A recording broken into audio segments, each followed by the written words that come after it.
how much of the selling point of becoming a Muslim is that?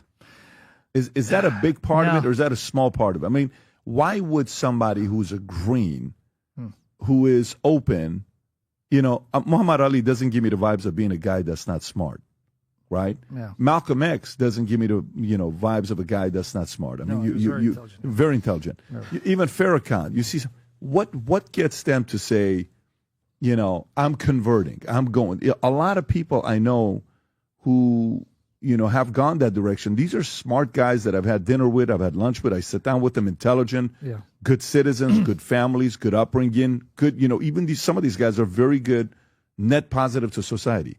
What is the selling point?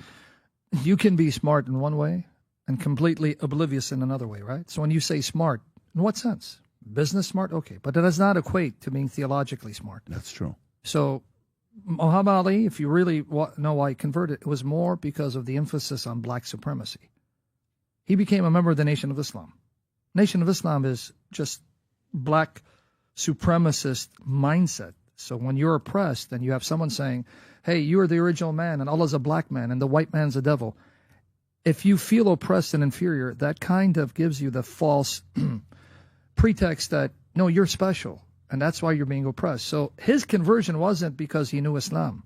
He knew black supremacy, black-centric Islam, which is contrary to the teaching of historic Islam. So when you say, why did he? Yeah, they're smart. But are they smart in religion? Have they studied their sources? Do they understand? Because you have brilliant Christians who are millionaires but don't know a lick of the Bible. So I don't deny they're intelligent in one way, but it doesn't mean they understand their sources. Now, when you say, is this a selling point?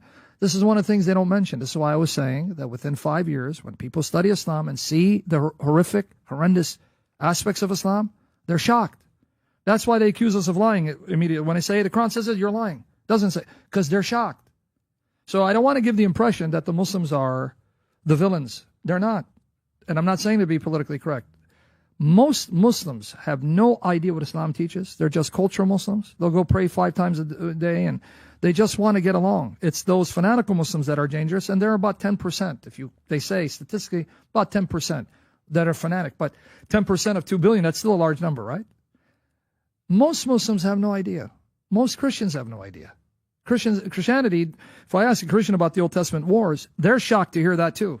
In fact, if I recall, in the debate, didn't they bring up some of the Old Testament wars to try to scandalize the Christian debaters? Because even Christians don't know about, hey, kill everything that breathes. There's a context to that. I mean, Jesus forces us to try and understand the logic. Even when I came to the faith, it was difficult. But then as I understood and I studied, I understand now. Right, but we can get into that. Point being, just like a Christian will be shocked to hear what's in his Bible if he's not properly trained, most Muslims are shocked to hear when I say, Hazrat Aisha? He said, Hazrat Aisha. Did you know she was 9 when Muhammad deflowered her? You're a liar. You're lying. Right? But wait, then they say, well, it was acceptable at that time. Or, no, these are lies. These are later traditions. So not every Muslim is on board because not every Muslim knows. But if you're convinced, now here's the problem. If you're convinced it's the truth, you're stuck with it. Okay, what option do I have?